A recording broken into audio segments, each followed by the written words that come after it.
Welcome to another LU vlog.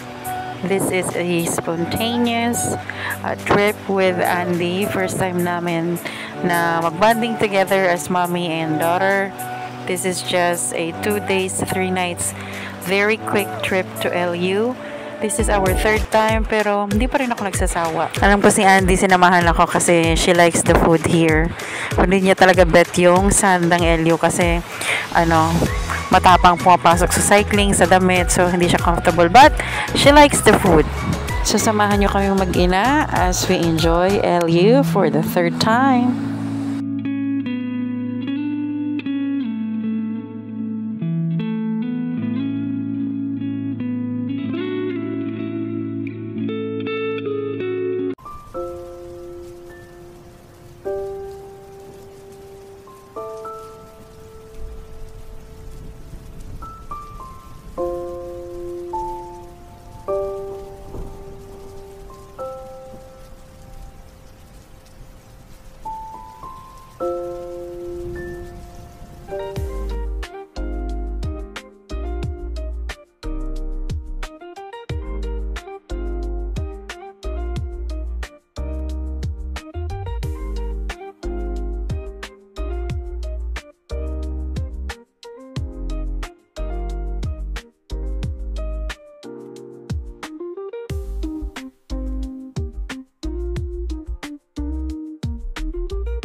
Hindi gumagana.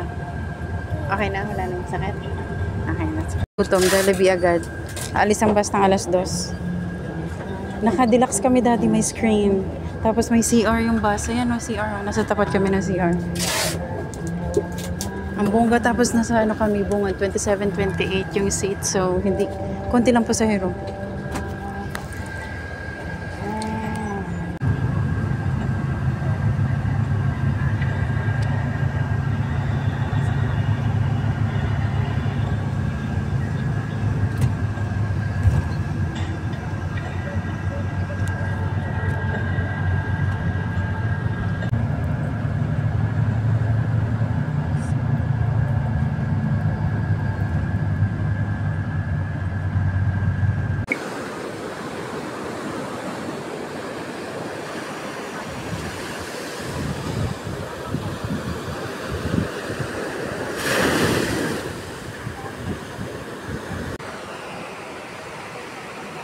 Okay.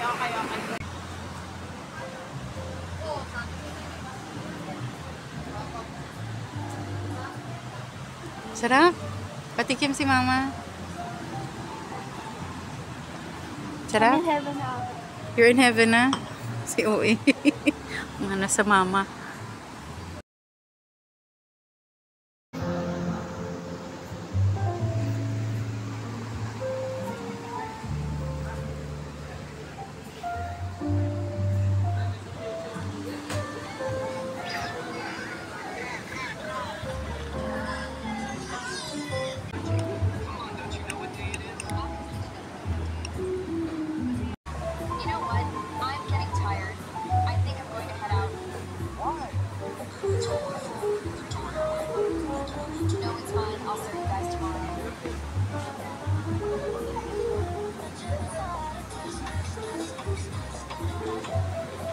Ang breakfast na to ay sa amin dalawa ni Andy ay 1,320 ganun. 1,300. Pero masarap. Cover your wound. A dressing. Excuse me.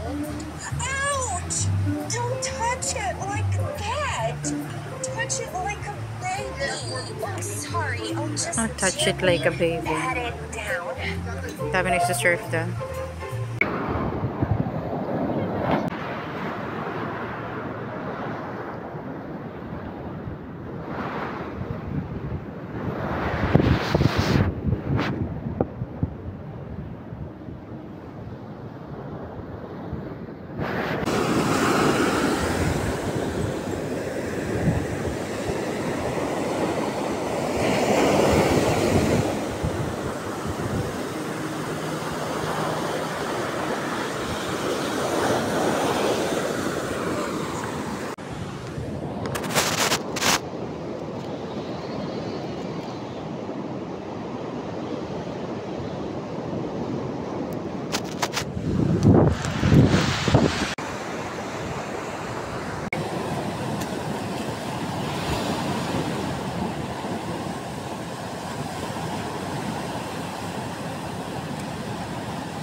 kanyang Makay Bowl.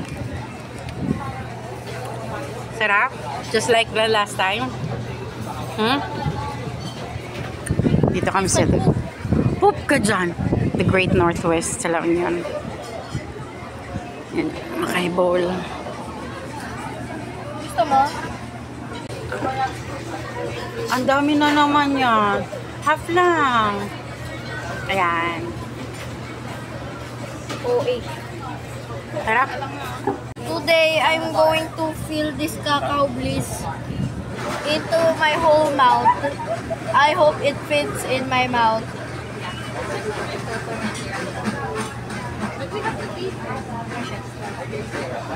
Brain freeze. Brain freeze. Round 2. Oh my God.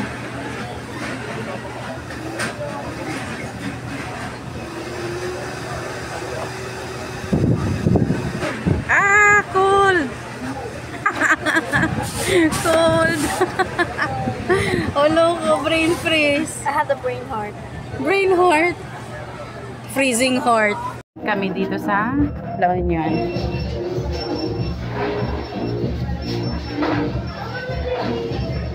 Good job, eh. Jean, don't be so greedy. Look here, dito ang camera, ha? Halabi, kailangan mo yata to. Kasi maliit ka eh. Sige na. Apa ka dyan. Apa ka dyan. Touch to start. Ay, God. Tingin sa camera. Hindi, kailangan mo talagang ano. What? Dito ka. The other ship might be stuck. Just change for it.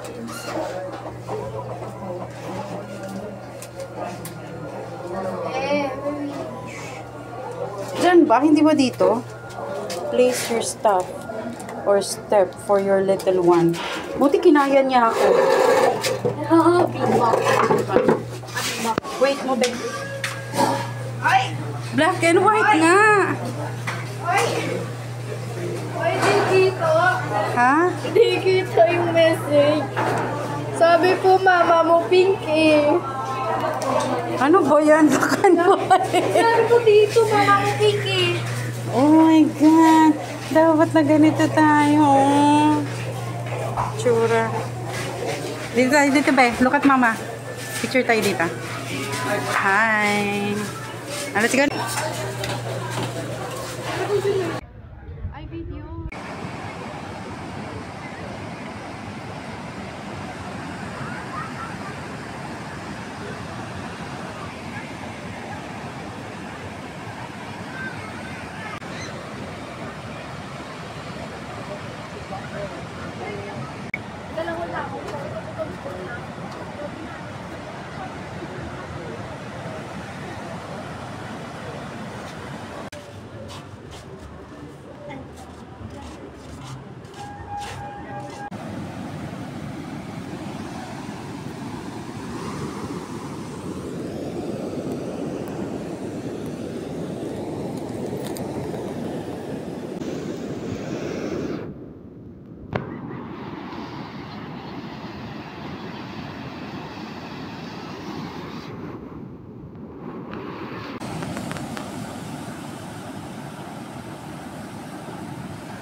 Shivaw.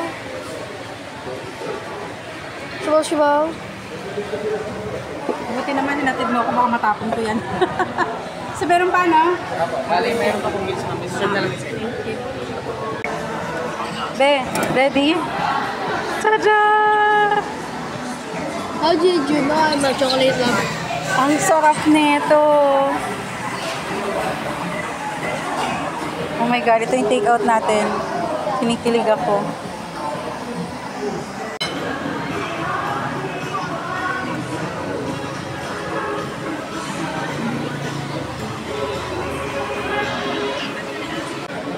I was staying with my sister and we are inseparable.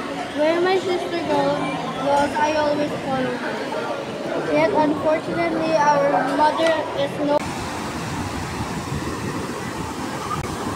It's around mga 10 a.m.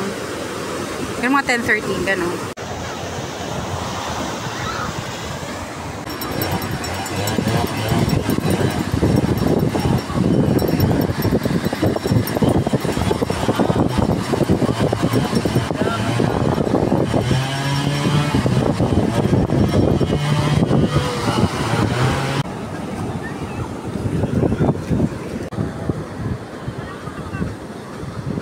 Ayun na.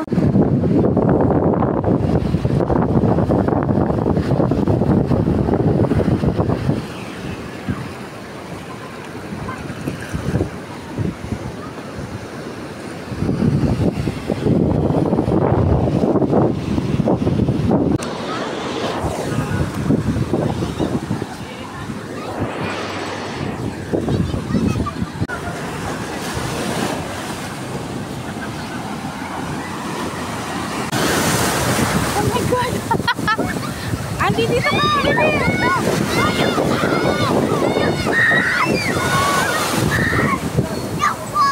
Run! Good job! Magpaka na lang! Huwag ka na pumunta doon! Intense yun ah! Don't go there! Kasi dapat water shoes lang talaga. Ang lakas ng tubig! Kita nyo yung nanay. Balat ako ng pants, uy! Nabasa na, uy! Good job ka, uy! Thank you. Gusto maligo ka na doon? Yes! Go na! Wala ka sunblock! Yan, maliligo na raw siya.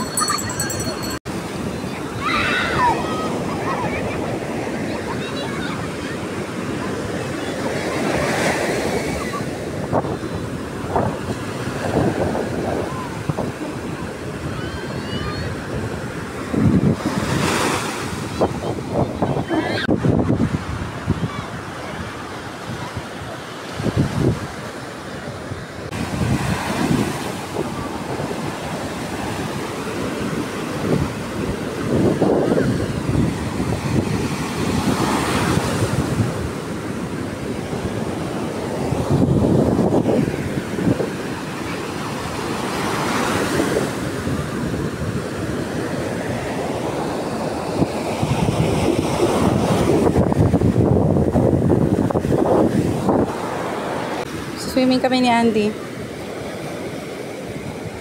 Medyo maaraw pa. Ito todo na namin today. Tada! Maglalapag ako dito ng beach mat. I beg you, please buy me that. Ano? Wala.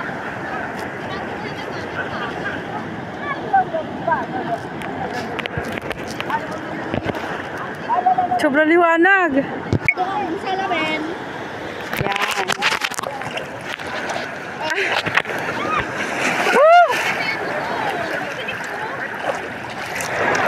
Mama! Your mama! Your mama is drowning. Ang gagang to. Uy, ang daming ano. Seaweeds. Seaweed. Sakit na lang ako sa thighs. Bakit? Puro Ayun sand. na! La!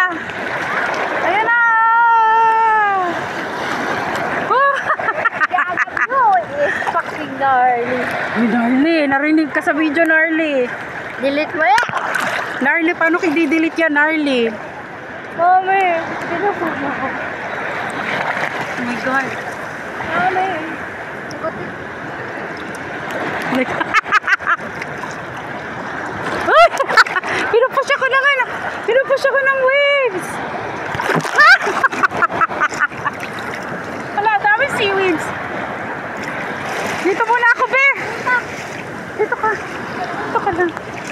Dito muna ako. Pinupush ako ng... Dito muna ako, be. Pinupush kasi ako ng waves. Dapat tayo yung gamit namin natin.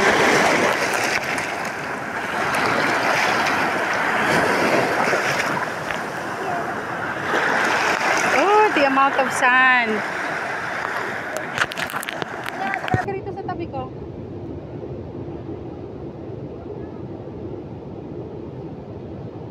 Sige, sipain mo nang malagyan ng sand yan.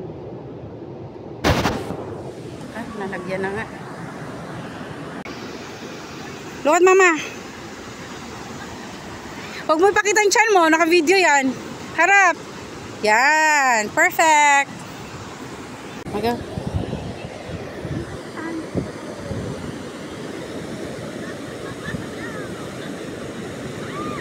Kayla. Si Andy, oh. Si Andy.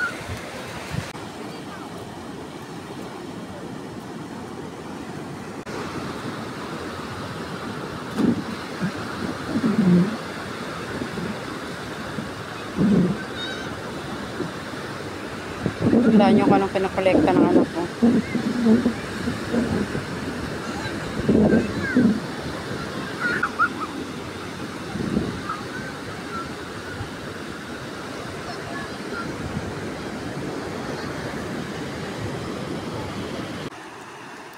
So Andy and I stayed here for a total of 3 nights and 2.5 days. Full day ng Saturday, full day ng Sunday. And half day lang ngayon kasi actually technically dapat 10 alis na kami. Like literally dapat alis na ang bus. So mga target ko mga 9 dapat nasa terminal na kami. Genesis Partas, which is located sa San Fernando, La Union. Yun yung capital na lungsod ng probinsya na ito. Bababa ako doon, mag-video ko. Hello, man. Ayan ang Charlie's Hanger. Diba, walang kaginaw-ginaw. Yung iba naka-jacket. Masyadong yung jacket ko pang Baguio level. Sa init. Okay lang, parang aircon level lang naman ito.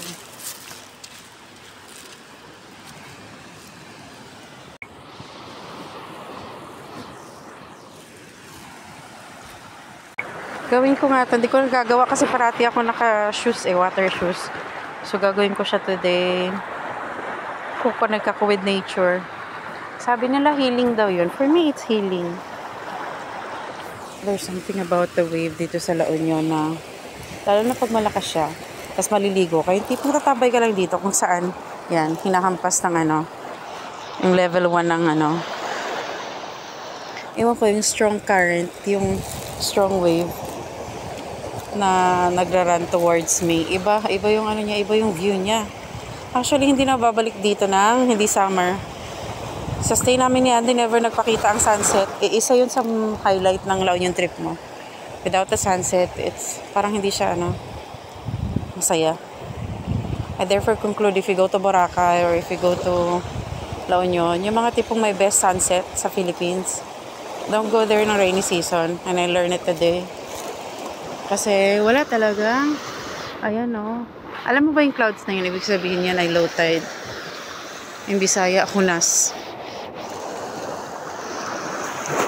See, the next time that I'll be going here, going back sa La Union, I'll make sure na sa summer, yung maraming araw.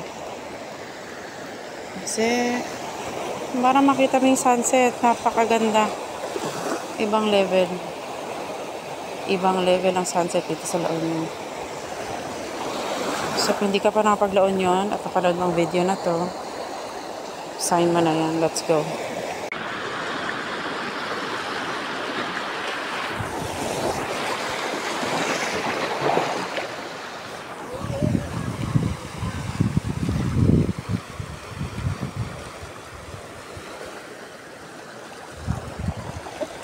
Kung kasama ko si Daddy, sigurado ko naliligo kami yung dalawa dito.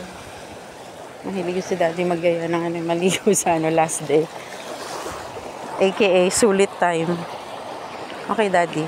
This moment is dedicated to you. Kasi hindi na ako maliligo. Kasi I'm a busy packing mama. Ah, pangit packing ganon. Kita niyo ba yung aso na yan? Tatakot si Andy dyan. Nilabunta na aso. Beagle yata yun eh. May tsura. Ayan. Ayan. Nakatabing resort or hotel. Ganito, tahimik ang laon yan pag weekdays. Kasi ang mga bakasyonista umuwi na, bumabalik sa mga trabaho nila. So, wala na.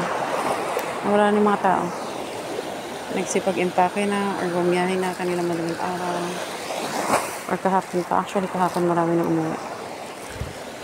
Isa siguro sa mga may pasok ng Monday today.